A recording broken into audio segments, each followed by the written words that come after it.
Hola, hola, buenas. Bienvenidos a Entre Datos.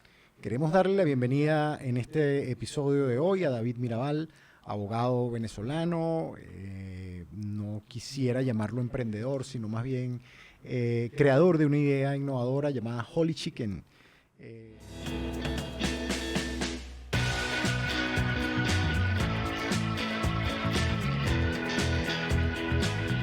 Trata de unos restaurantes de comida rápida, como se denominan, pero la especialidad es pollo. Originalmente entiendo que estaba pensada en sándwich, pero ha ido creciendo la oferta del menú bastante buena. Yo puedo decir también que he estado en el restaurante y me gusta mucho el concepto en general. De manera que bienvenido, David, a esta conversación de Entre Datos en el día de hoy. Bienvenido, David. Y como es evidente, pues a mí también me gustan los negocios asociados a la gastronomía. Sin embargo, David, nos gustaría hacerte una pregunta de entrada, porque uno se va directo a lo que es el negocio, la empresa y todo lo demás, y resulta que los negocios y las empresas son agrupaciones de personas, de seres humanos. Para quienes nos escuchen, danos un brief de quién es David Mirabal. Claro, bueno, ante todo, gracias por la invitación y por el espacio.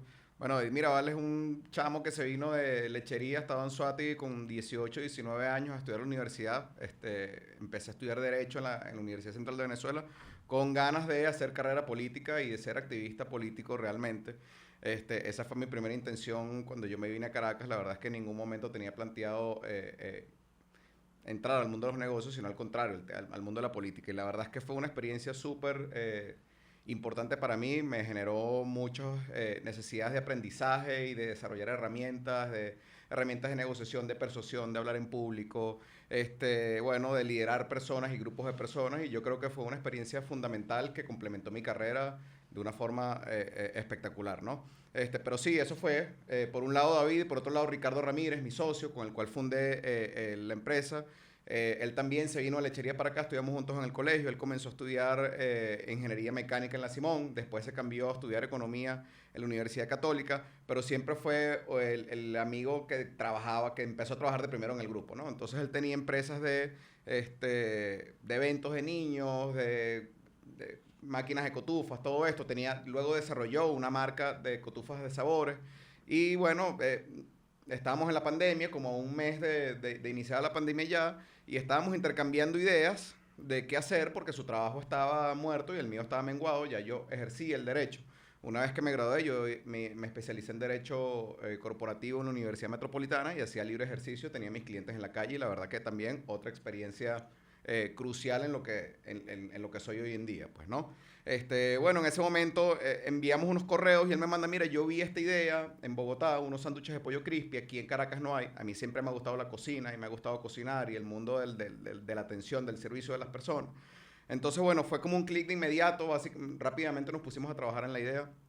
Tardamos unos 15 días en desarrollar el proyecto, hicimos un proyecto lo más económico posible, con unos 600, $700 entre los dos. En la cocina de su casa, un logo de $20, una receta desarrollada por nosotros mismos. Bueno, salió Holy Chicken pues en plena pandemia y plena escasez de gasolina también. Qué interesante, David. Dicen por ahí que el Señor tiene caminos misteriosos, ¿no? Y entonces, porque qué interesante que me digas mi idea original o la perspectiva de vida con la que me vine a conquistar el mundo era una visión de ser político, ¿no? Y cuando digo lo del Señor tiene caminos misteriosos, pues bueno, me resulta interesante, hasta agradable saber bueno, que robamos a alguien para los negocios, ¿no? Que los negocios se robaron a alguien, digamos, con un talento particular, porque bueno, es evidente lo que uno va viendo, la trayectoria del negocio, ¿no?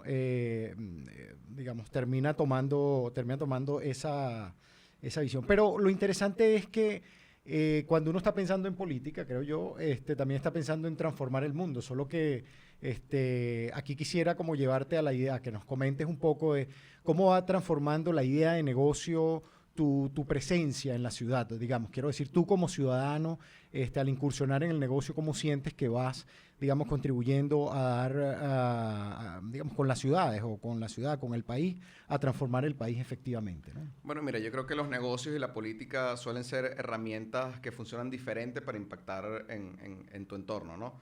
De repente la política tiene un alcance más global y general y los negocios tienen de repente un alcance más circunscrito al núcleo de la persona o a lo que termina siendo la empresa. Hoy por hoy, Holy Chicken impacta directamente sobre 100 personas de manera directa y sobre unas cuantas de manera indirecta también. Ha sido un proyecto que le ha dado trabajo a muchísimas personas, a familias completas, y eso para mí es motivo de orgullo. Son personas que han logrado progresar material, económicamente y personalmente y profesionalmente también. Así que es una de las cosas que más me reconforta, pues, porque obviamente cuando uno asume la política en su momento como un proyecto de vida, pues obviamente lo haces teniendo como mira tu entorno, pues, ¿sabes? Pero digamos que a veces toca madurar y entender que a veces tu entorno es un poco más pequeño de lo que realmente creías. Entonces ya no te importa impactar sobre miles de personas, sino sobre un puñado y ya es suficiente, ¿sabes? Pero de repente un impacto de mayor calidad, de mayor trascendencia y más cercano también. Yo supongo que tus amigos dirán, entonces ya no eres abogado, ¿no? Yo, por supuesto, me encantaría escuchar una respuesta, no te la voy a contaminar, pero ¿qué responderías o qué le respondes eso a tus amigos? Mira, yo siempre fui un abogado con mucha inclinación hacia los negocios. Nunca me gustó el abogado que tenía el no en la lengua, sino que más bien el abogado que buscaba darle viabilidad y forma a que los negocios y que sus clientes quedaran lo más salvaguardados posibles con los negocios que estaba haciendo, pues. Pero a mí me encanta ser abogado. Me encanta ser abogado porque fue una carrera que me permitió desarrollar mi escritura, mi habilidad de lectura, mi habilidad de persuasión, de argumentación, de hablar en público. Tuve la suerte de tener profesores de primerísima talla, que con el tiempo se convirtieron no solamente en profesores, mentores, sino también amigos. ¿Y clientes? Bueno, sí, algunas cosas trabajamos juntos, gracias a Dios, y para mí ser abogado, no sé, va como con mi personalidad y todo, pues, ¿me entiendes? Así que yo siempre voy a ser abogado, así de repente no lo sé en ejercicio, pero además me gusta el entendimiento de la lógica jurídica, de lo que pasa alrededor, de los fenómenos jurídicos y políticos. También sigo con mucho detenimiento siempre lo que pasa aquí en Venezuela y también lo que pasa en países interesantes como Estados Unidos, España, tal. Entonces, a mí me encanta ser abogado, de hecho lo recomiendo muchísimo porque ser abogado en Venezuela representa unas prerrogativas legales y administrativas que de repente otras carreras no tienen. ¿Okay? Y es una forma muy fácil de comenzar a hacer dinero cuando eres joven y no sabes qué hacer con tu vida.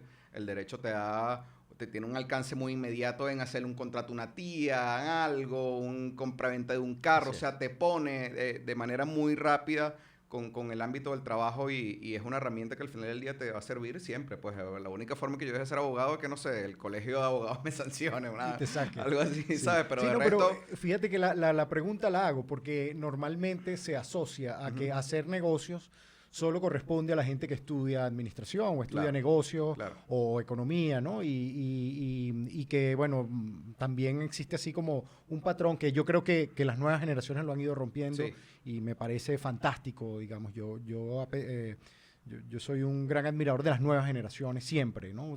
Normalmente la gente de mi edad tiende a cuestionar las nuevas generaciones por razones, la verdad, siempre muy fatuas, pero yo creo que ese tipo de cosas son bien interesantes desde el punto de vista de que normalmente, bueno, estudiaste Derecho, tienes que estar en un escritorio, tienes que ser un abogado, entonces... De hecho, cuando me tocó ejercer, lo hacía a mi manera, pues, a mi cuenta, ¿sabes? Con mis clientes por fuera, siempre he tenido problemas en tener jefe... como sí, ¿no? Y en el sentido formal y estricto. Cuando he tenido jefes, me he ganado su favor y me he ganado también algunas excepciones de horario y puedo llegar más tarde, puedo irme más temprano, puedo tener clientes por fuera, porque bueno, al final del día creo que si tú vendes realmente tu capacidad de resolver problemas y ser eficiente en las asignaciones que te dan, poco importa si estoy sentado ahí o no, pues. ¿Me entiendes? Entonces, sí, totalmente. Siempre me lo he metido, me lo meto en un bolsillo y lo convierto en mis amigos y mis clientes. Bueno, cuando digo cliente, es cliente también de Holy Chicken, ¿no? David, una pregunta. Me llama mucho la atención el momento en el que ustedes arrancaron y lo conecto también con el tema de, si mal no recuerdo, te especializaste en Derecho Corporativo. Correcto. Es decir, todo lo que es el tramoyaje, el ropaje jurídico de la empresa como tal en el momento en el que ustedes arrancaron. ¿Cómo fue? ¿Qué tal le fue? O sea, ¿fue laxo? ¿Qué fue lo que más te costó? Porque estamos hablando que tienes un manejo de alimentos que involucra cierta permisología, una marca por demás de $20, pero muy poderosa y que llega. Entonces, ¿cómo fue como todo ese acercamiento? Bueno, Holy Chicken nace realmente en lo que yo hoy puedo recordar como si existe algo como la tormenta perfecta, existe el némesis, la tormenta perfecta, que es como el día perfecto para salir a navegar, ¿no? Mar, un plato, sol, despejado, todo el viento a nuestro favor. Holy Chicken nace en un contexto. Todo el viento a nuestro favor cuando decides verlo de esa forma, ¿no? Al final del día, porque también estábamos en una pandemia, plena escasez de gasolina, sin experiencia previa en el manejo de restaurantes ni administración de restaurantes, o sea, de repente si lo ves de esa forma era ¿qué están haciendo? Pero nosotros lo vimos de otra. La gente estaba encerrada en sus casas, ¿ok? No podían salir. La mayoría de los restaurantes, salvo secciones de comida china o pizza, ninguno tiene delivery. ¿Sabes? Porque no era común. En Venezuela el servicio de delivery no se había masificado ni se había desarrollado, sino esto que te estoy diciendo, una comida china y de repente una de estas pizzas de cadena. De resto, más nada. Los restaurantes iban a tardar unos cuantos meses en adaptarse a esta nueva dinámica de comercialización, porque no solamente el delivery, es el empaquetado de la comida, es la comunicación con los clientes, es tener un WhatsApp. Los restaurantes nunca habían tenido un WhatsApp, ni un teléfono, ni nadie entrenado ni capacitado para eso. Y por otra parte, la competencia corporativa, KFC estaba vendiendo caraotas, McDonald's estaba vendiendo yuca, Burger King estaba muy disminuido, Arturo's también, lo que nos dio a nosotros un espacio en el mercado, además de que no había una marca especializada en sándwiches de pollo crisp, ¿no? Entonces, bueno, eso es lo que agarramos como ese océano azul que llaman en los negocios y nos fuimos de frente, pues por eso fue clave que lo hayamos hecho tan rápido. Y haberlo hecho tan rápido implicó aprovechar los pequeños huecos en el sistema que te da Venezuela, que es comenzar una empresa sin un registro mercantil formal, ¿ok? Esto nosotros lo hicimos de inmediato apenas pudimos, porque, bueno, o sea, sabe que si no te formalizas tienes un techo de crecimiento muy rápido, pues. O sea, puedes pasar de 0 a 100 muy rápido, pero de 100 a 200 no vas a poder, ¿ok? Claro. Entonces, bueno, nosotros nos aprovechamos de esa situación y cosas que no pudiésemos hacer en Madrid o no pudiésemos hacer en otras jurisdicciones que, bueno, tienen mercados mucho más desarrollados, mucho más formales que los de nosotros, pero así como es una desventaja, en buena medida, en gran medida para nosotros, yo soy de los que cree que hay que aprovechar esas pequeñas ventajas que te da el sistema y tomarlas. Pues entonces comenzamos como un proyecto bien juvenil, la verdad. Solo que, bueno, el primer año vendimos 80,000 sándwiches. O sea, todo pasó muy rápido, pues. Sí, pero, digamos, buscando cuando hablas del mercado y del tipo de mercado al cual te enfrentas, es muy interesante porque yo tengo cerca uno de los restaurantes y me da risa porque mucha gente los compara con las dos cadenas más importantes. De hecho, que además ahora están haciendo como, lo cual es un buen halago, ¿no? O sea, o es un buen piropo, ¿no? Esta gente que se parece, ¿no? Y bueno, está bien, aunque el producto no es exactamente igual, pero bueno, sí, vale la pena. El caso es que lo que te quiero preguntar es, normalmente cuando uno está pensando en negocios, digamos, esa dimensión miedosa que le tiene la gente a los negocios, cuando tú estás ayudando a alguien a hacer un negocio, siempre en la lista de miedos están los grandes, están los que lo hacen, está el que se me parece, es que él es el dueño del mercado.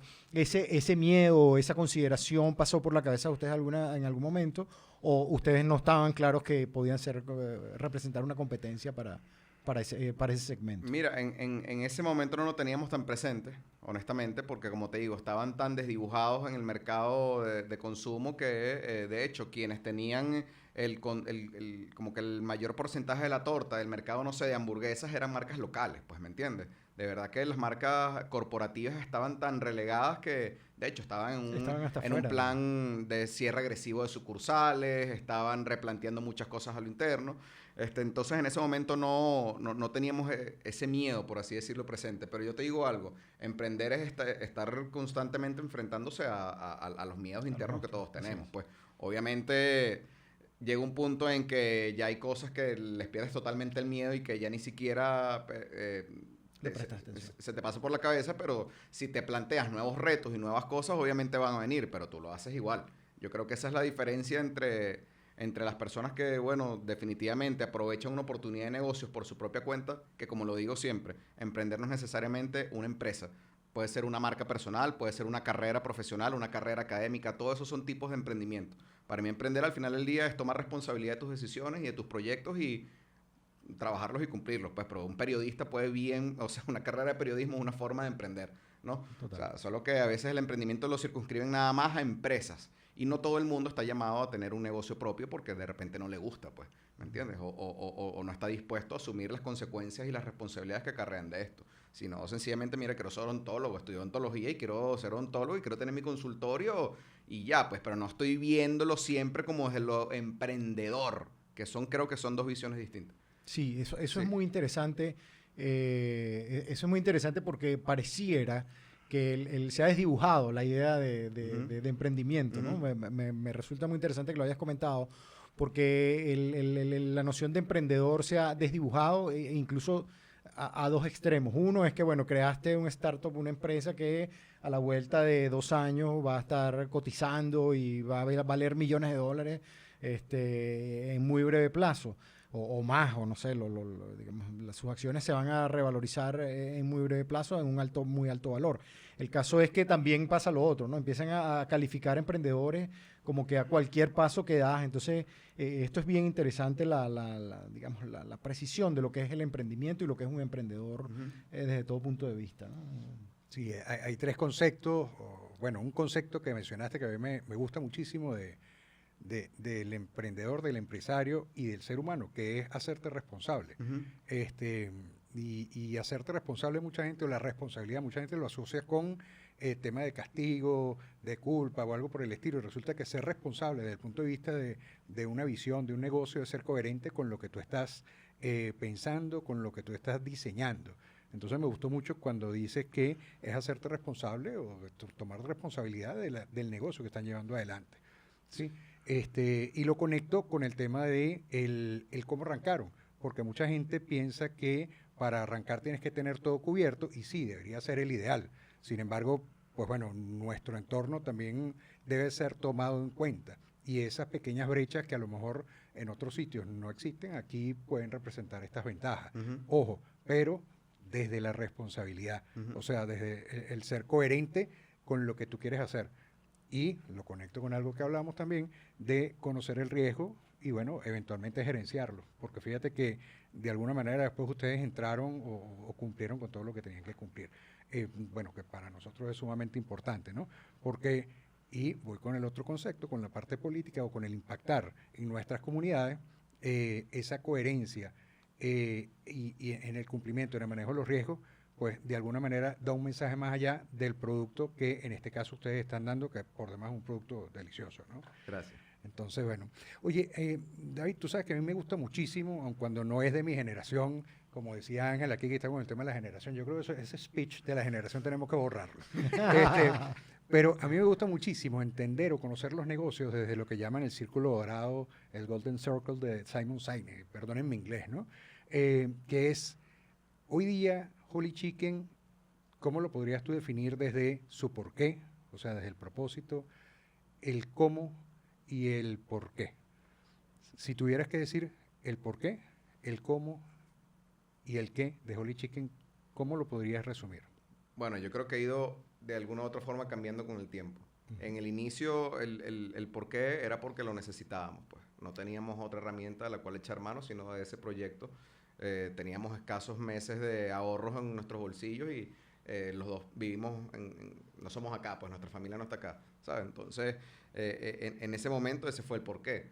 El cómo, bueno, con los pocos recursos que teníamos disponibles, no teníamos demasiado, la verdad. Y el para qué, bueno, para hacer algo productivo. Yo creo que eso es algo que a Ricardo y a mí siempre nos ha llenado mucho. Obviamente el dinero es lo fundamental en un negocio, pero el propósito del por qué lo estás haciendo, qué quieres hacer con esto, para nosotros es fundamental. Y en ese momento, genuinamente, nosotros desarrollamos un productazo que, bueno, la gente tiene que probarlo, pues, ¿me entiendes? O sea, logramos esto, la gente tiene que probarlo y además lo diseñamos en función del delivery, cosa que fue clave en ese momento. Teníamos un montón de gente ansiosa, triste, preocupada, encerradas en sus casas y nosotros les llevamos la experiencia de prácticamente armar su sándwich en su casa, abriendo la cajita como tipo mantelito. Fueron esos pequeños detalles que yo creo que la gente, bueno, te puede cambiar el ánimo en un día triste y lamentable, donde de repente te enteraste que alguien de repente falleció, qué sé yo, porque fue una época rarísima, la verdad. Sí, Totalmente. Después vino todo el tema de las vacunas, el tema, o sea, mucho miedo, muchas cosas. Entonces yo creo que Holy Chicken se convirtió en una comida como de confort y de seguridad para las personas y, mira, yo creo que, como te digo, esas 3 preguntas han ido evolucionando con el tiempo. porque además nosotros como socios también hemos evolucionado con el tiempo. Y ya el Holy Chicken de ese momento no es el mismo de hoy. Las personas que comenzaron a trabajar en ese momento no son las mismas que están hoy. Hoy tenemos un Holy Chicken un poco más profesionalizado, con más estructura, con más procesos. Antes era un negocio más familiar. En ese momento éramos unos chamos todavía como ilusionados con el emprendimiento. Hoy ya lo vemos como un negocio y tomamos las decisiones en función de que sea un negocio y que sea una empresa saludable, robusta, sólida. Antes de repente nos importaba más estar a la moda. Hoy nos importa más tener un negocio verdaderamente eficiente, con procesos claros, con políticas de seguridad de los alimentos claras. ¿Me entiendes? Ya ha ido mutando el negocio. Pues, qué interesante que lo digas. De verdad creo que como decía un profesor mío, te brillan los ojos cuando lo dices. Y yo consideraría que, o bueno, tú me lo corregirás si no es el caso, pero siento que está en un estado de equilibrio particular, ¿no? Entonces, no sé si pudiéramos conversar de cómo llegan a ese momento de equilibrio, que bueno, puedes verlo desde el punto de vista financiero propiamente, Sí. o desde el punto de vista total, ¿no? Más global, más holístico, ¿no? Un equilibrio interesante cuando hablas, por ejemplo, de la relación con los empleados, con los trabajadores, digamos, cómo llegamos a ese punto. Y bueno, y te lo pregunto además porque veo la claridad cuando lo dices, ¿no? Entonces, esa sería la pregunta. Mira, yo creo que fue como entre el segundo y el tercer año cuando Holy Chicken pasa de ser un emprendimiento, cuando ya estábamos registrados en el registro mercantil y pagábamos impuestos. Creo que es un tema como de visión de negocio, pues. Cuando ya nosotros decidimos, bueno, convertirnos en una cadena con múltiples tiendas, con un centro de producción, con una plantilla, digamos, mediana de trabajadores. Obviamente, todo esto lo tuvimos que acompañar de contrataciones gerenciales con mucho más experiencia en la industria y con perfiles con más antigüedad, pues. Bueno, construimos un equipo de gerentes muy bueno, del cual hemos aprendido muchísimo. Hay un fichaje en particular que es nuestro gerente general, que fue gerente general de Burger King, trabajó en Arturos, trabajó en Wendy's, perdón, en TGI Fridays. O sea, viene formado a la escuela de franquicias americanas, que creo que son las principales en este modelo de negocios, y nos ayudó muchísimo a entender el negocio desde sus costos, desde el costeo de las materias primas, desde la organización de las estructuras de costo en general, de los márgenes de contribución. O sea, aprendimos muchísimo de cosas que no son glamurosas, no son llamativas de repente, y la gente quizá no lo imagina, pero los negocios de restaurantes son sumamente complejos, de muchísimo riesgo. O sea, la gente a veces habla de, bueno, mira cómo vende ese carajo, está nadando en real. O sea, sí. Y los restaurantes a veces son muy engañosos en ese sentido. Totalmente. ¿Okay? Por favor, termina. Sí, porque puedes ver restaurantes repletos de personas y están pasándola muy mal económicamente. Sí. Puedes ver restaurantes de repente con algunas mesas a lo largo del día, pero esas mesas realmente son las suficientes que ellos necesitan para generar un punto de equilibrio y eventualmente generar una rentabilidad, pues. Entonces, el tema del negocio de los restaurantes es muy exigente, sobre todo aquí en Caracas, que es una economía pequeña, es una economía cerrada, es una economía donde los consumidores son los que son y ya, salvo la migración interna, que hay muy poco. Aquí no hay una circulación de turismo internacional que viene con remesas, que viene con... La verdad es que muy poco. Entonces, aunado a la cantidad de opciones que hay en Caracas por cada tipo de comida, que son un montón, tienes una pequeña cantidad de personas que son las que siempre consumen, y tienes todas las fines de semana nuevas experiencias y nuevos conceptos en todos lados, para todos los bolsillos, además, desde $5 hasta $50 por persona. Entonces, es un mercado sumamente competido. Y hay que estar muy ágil. Entonces, la gestión de negocios de restaurantes en Caracas es muy complicado. Qué bueno, sí, que mencionas algo, la profesionalización. Qué interesante, porque además en breve plazo, estamos hablando de 5 años de operación, y que hayan dado el paso. Yo estoy impresionado, la verdad, con, digamos, cómo han podido construir la respuesta, digamos, a la dinámica del negocio tan rápidamente. Y yo creería, tú me lo confirmarás, que hay un secreto ahí, que es el tema de la profesionalización, digamos, captar gente que me pueda ayudar, porque normalmente cuando uno empieza un negocio, o diría que la generalidad, o pudiera ser como uno de los factores de fracaso, es la resistencia, digamos, a yo tengo la idea y yo la quiero llevar, ¿no? Esa flexibilidad, diría yo, esa apertura que tuvieron a eso, pudiera creer que es un factor crítico de éxito. No sé qué nos puedes comentar de eso. Ojo, pero siempre bien metidos en nuestro negocio y en la operación del negocio y sobre todo en la parte estratégica del negocio. Pues. Claridad en la visión, pudiéramos decir. Sí, claro. Cuando tú tienes una idea al menos clara de para dónde quieres llevar el negocio, tú necesitas gente que te ayude. Ojo, con la ayuda de ellos de repente cambias un poco tu perspectiva. Total. Y como les he venido diciendo, al final del día los negocios son, o por lo menos en estas etapas, obviamente cuando ya estamos hablando de juntas directivas constituidas con los distintos grupos de accionistas, ya es otra cosa.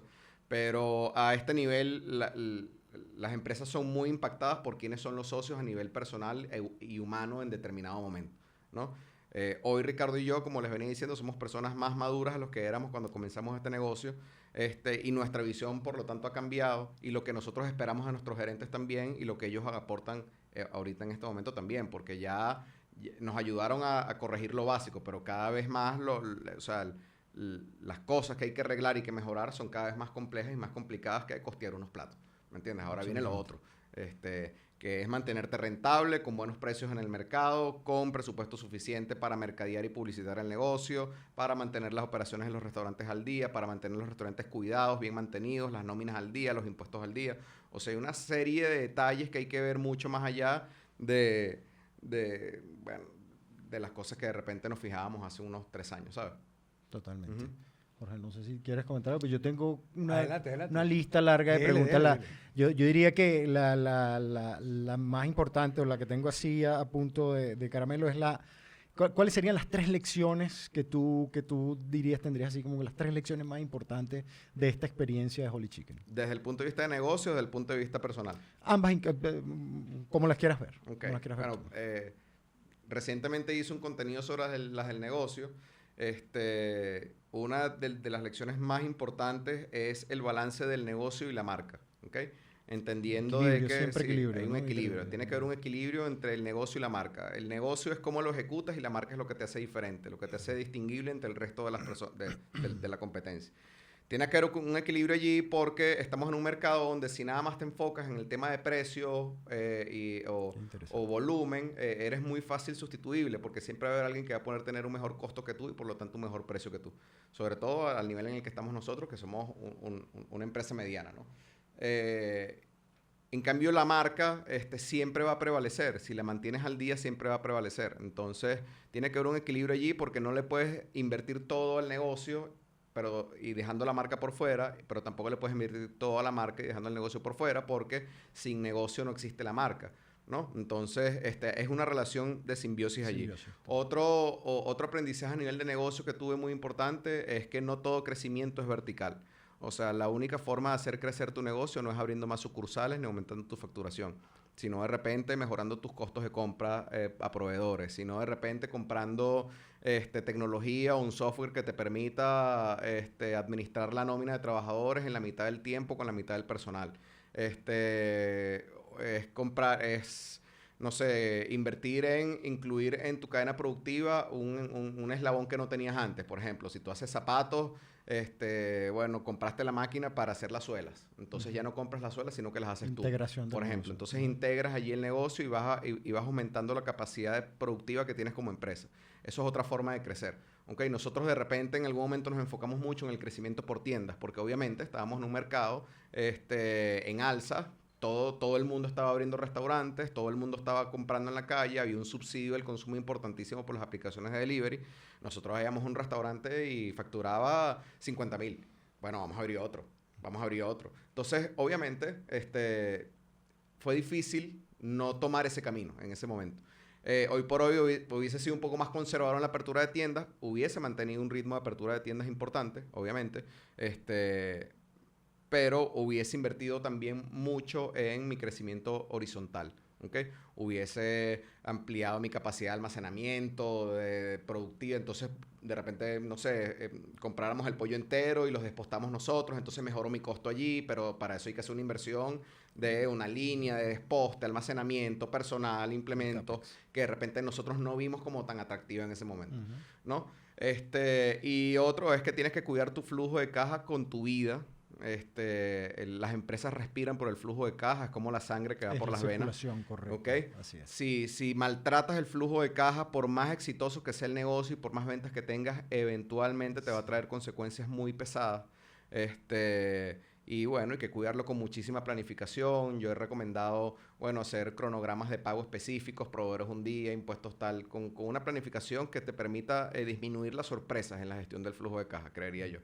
A nivel personal, la más importante que puedo tener es que tienes que buscar un equilibrio entre la paciencia y la persistencia. Porque las dos son necesarias. Tienes que seguir cayéndole martillazos a la pared, pero sin frustrarte si no encuentras la veta de oro de inmediato, pues, ¿me entiendes? Bueno. Tienes que llevarlo allí. No te puedes ni achantar ni descuidar porque tengo que tener paciencia, pero tampoco puedes volverte un loco obsesivo compulsivo por encontrar los resultados porque se te van a alejar. ¿Okay? Otro aprendizaje es que cuando quieras decir que no, tienes que decir que no. Y cuando quieras decir que sí, tienes que decir que sí. Tienes que hacer valer tus ideas y tus pensamientos y hablarlos con claridad y con transparencia y con firmeza. Eso no implica faltar al respeto, obviamente, pero implica un coraje que a veces nosotros obviamos por llevar las cosas en una armonía, en una cosa, pero oye... Lo cortés no quita lo valiente, dirían. Correcto. Eso es uno de los aprendizajes también importantes. Y el último es que hay que divertirse mientras uno hace esto, porque el éxito es peligroso y te obnubila la visión y te hace salen como espejismos, ¿no? Yo valoro hoy por hoy mucho más un error, un resbalón, haberme caído, haberme tropezado y haber aprendido eso, que a veces el éxito, porque yo, no sé, los aprendizajes más importantes que recuerdo en mi vida han venido después de un fracaso, pues no han venido después del éxito. Entonces, permitirme divertirme y como desapegarme del resultado final y aprender de las cosas y seguir para adelante, pues. Muy bien. Tenía otra pregunta, pero yo estoy aquí tapando, no quiero dejar hablar a Tú sabes que a mí me gustaría, desde mi desconocimiento del negocio en el que están ustedes, hablaste de la marca. ¿Cuál es la promesa de marca de Holy Chicken y ese elemento diferenciador con respecto a las otras opciones que pueden tener el público en la calle? Mira, nosotros hicimos un trabajo teórico básico y necesario para el desarrollo de la marca, pero de repente me encantaría decirte que pasamos horas haciendo una planificación estratégica y un análisis de la psicología del consumidor y toda la vaina. Pero la verdad es que el nacimiento y el desarrollo de Holy Chicken fue demasiado orgánico. ¿Okay? Claramente desarrollamos un buyer persona, desarrollamos, bueno, cómo va a ser el funnel de ventas, cómo va a ser la experiencia. También vimos los videos del Círculo Dorado y respondimos esas preguntas y tenemos nuestra misión, visión, valores, objetivos, toda la cosa bonita. Pero la verdad es que en el momento en el que nosotros nacimos y crecimos, todo fue muy intuitivo. Todo fue queriéndolo hacer lo mejor posible, tratando de darle la mejor calidad posible a los clientes, tratando de darle la experiencia más bonita, más atractiva y más creativa. Ricardo y yo somos personas muy curiosas que estamos constantemente leyendo, viendo lo que está pasando en el mundo, lo que hacen las otras marcas. Entonces, bueno, siempre estuvimos ahí cerca de la planificación estratégica de nuestra marca, pero todo fue muy intuitivo. Yo creo que a nivel de marca hubo un fichaje muy importante, que es una agencia que se llama Banana Creative, una agencia de personas muy queridas, también amiga del colegio. Estudiamos juntos todos en el colegio y nos vinimos a Caracas. Yo creo que ellos nos ayudaron a robustecer y a darle forma a la marca y fueron los que nos ayudaron a diseñar, por ejemplo, la caja de Holy Chicken, que fue tan característica, la bolsa, algunos personajes secundarios de la marca. Pero todo fue muy, mira, ahorita no tenemos dinero para eso, vamos a esperar que tengamos. Cuando tuvimos el dinero, vamos a pagar la agencia. Mira, vamos a sacar nuestro manual de marca. Y obviamente siempre nos poníamos en los zapatos del consumidor, pero como te digo, todo fue muy, mira, esto nos gusta, miren lo que están haciendo estas marcas en Colombia, en Perú, en Madrid. Uno agarra inspiración y arma una idea original, pues. Pero no hubo esa planificación y es una de las cosas que yo siempre aprovecho de decir cuando tengo estos espacios. no hay momento idóneo para comenzar un negocio, el momento idóneo es ahorita, ya, con lo que tienes a mano. No, porque no hay una situación perfecta, no hay una versión perfecta de nosotros, no hay un clima perfecto para hacer las cosas. Yo hoy volvería a abrir un negocio de comida estando el mercado como está, solo que ajustaría mis estrategias y mis formas de cómo echar a andar el negocio. De repente la forma en la que creció Holy Chicken en ese momento hoy no es la correcta, hoy debería ser otra. Pero no hay situación perfecta y la gente muchas veces se suele parar porque no tiene el logo perfecto, el eslogan, la bolsa y tal, no sé qué. Y eso son muchas veces las cosas que realmente te atrasan y te alejan de entrar en interacción con el mercado, que es lo que tú necesitas fundamentalmente. Que tu idea interactúe con el mercado y recibas cuantos no y cuantos sí puedas lo más rápido posible para tú ir diseñando el prototipo que va haciendo clic con lo que te va diciendo el mercado, pues. Sí, optimizando. Pero tú sabes que si bien no la tienen definida teóricamente y todo lo demás, yo particularmente la veo. En lo que tú has comentado, no es solamente un sándwich de pollo crispy, sino nació con una experiencia. Correcto. Que si se quiere, desde el punto de vista de la gastronomía y la restauración, ha sido tendencial, bueno, desde el bully hasta acá, ¿no? Entonces ustedes llevaron, de lo que yo veo, la experiencia a las casas y entendería yo, y lo he visto aparte, que la experiencia sigue estando presente en sus tiendas, ¿no? Entonces, a ver, si bien no lo tienen, yo te aporto una, que es eso no es solamente el producto que tú estás dando, sino es la experiencia que está en torno a eso, desde lo que ustedes han diseñado y les ha parecido y lo que ha prevalecido, ¿no? Vino literalmente de querer hacer algo bien hecho. Orgánico. Algo bien hecho y en ese sentido, bueno, la cantidad de horas de hablando con amigos cocineros, la idea de los vegetales en la bolsa, por ejemplo, la dio la prima de mi socio, vive en Colombia. Mira, mire, ¿por qué no lo mandan los vegetales aparte para que no se les marchite la lechuga y tal? Nos quedamos viendo, mira, la verdad es que sí, vamos a hacerlo. Mire, ¿por qué la cajita que se abre? Bueno, porque queremos como un mantelito que llegue a la casa. ¿Y por qué mandan la salsa aparte? Entonces mandamos el sándwich como deconstruido y la gente lo arma en su casa para que llegara fresquito, pues, porque ¿qué pasa a veces con las hamburguesas y los sándwiches? Que los vegetales llegan marchitados, llegan cocidos por el calor, la salsa llega seca. Entonces, bueno, pero eso fue por estar pensando en hacer las cosas bien, pues. Claro. ¿Sabes? Sí, muy bien. Bueno, yo quisiera darte una última pregunta, que es básicamente, bueno, digamos que son dos preguntas en una. La primera idea es, ¿cuál es el riesgo más importante que ves, digamos, probablemente que te tenga con mayor atención en este momento, si ves alguno, para el negocio? ¿Y qué sigue? O sea, ¿qué sigue que efectivamente puedas revelar, digamos, que sigue en el negocio, ¿no? Y aprovecho de agregar un comentario, digamos que todo lo que has comentado hasta ahora es interesante porque de alguna manera revela lo que es esa dicotomía o en todo caso esa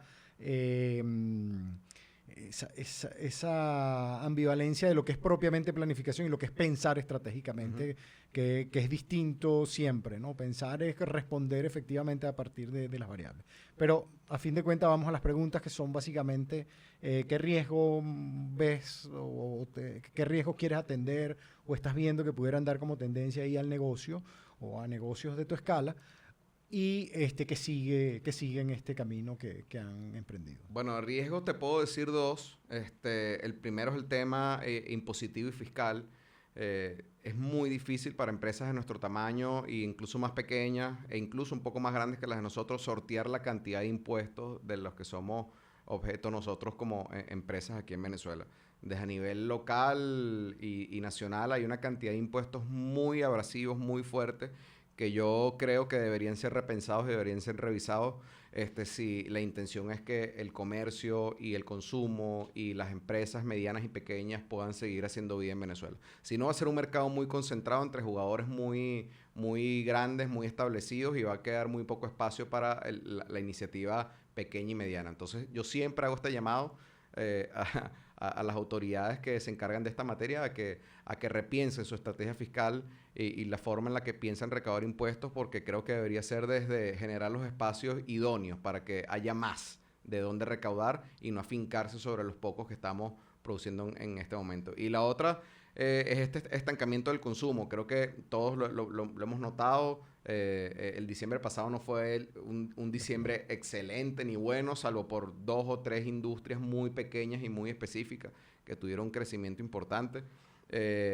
Yo creo que es hora, bueno, de ir avanzando en abrir los espacios económicos y en desregular un poco el aspecto económico del país, porque aquí hay un país que quiere seguir haciendo vida, hay gente que quiere seguir creciendo y desarrollándose, y necesitamos esos espacios económicos un poco más libres, con menos impuestos, con menos regulaciones y con menos acoso de repente de los entes regulatorios para seguir dándole calidad de vida a las personas que han decidido quedarse aquí, de la cual yo soy uno de ellos. Pues yo no me voy de aquí, yo voy a seguir trabajando aquí, mi familia está aquí, yo no me quiero ir de mi país.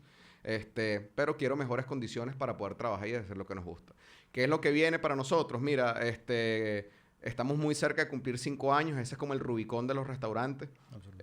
Y sin duda alguna lo está haciendo. Ha sido una etapa compleja de Holy Chicken, una etapa donde nos hemos tenido que replantear en buena medida el modelo del negocio, entender que ya las cuotas de mercado no son las mismas que antes, que la competencia se tiene que dar desde otro frente.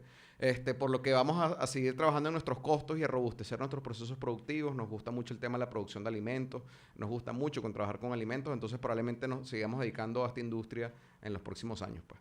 Muy bien. Qué bueno, qué bueno. Bueno, de verdad que para nosotros ha sido un placer compartir este espacio contigo, David. Apuntamos siempre a que los negocios estén en equilibrio y compartir las experiencias de empresas como la de ustedes o emprendimientos que se han vuelto empresas como la de ustedes y que han podido llegar a ese equilibrio que les permite incluso desde allí comenzar a evaluar y pivotear para tomar unas decisiones estratégicas y todo lo demás es fabuloso. Y yo creo que seguramente lo aprecian quienes nos acompañan.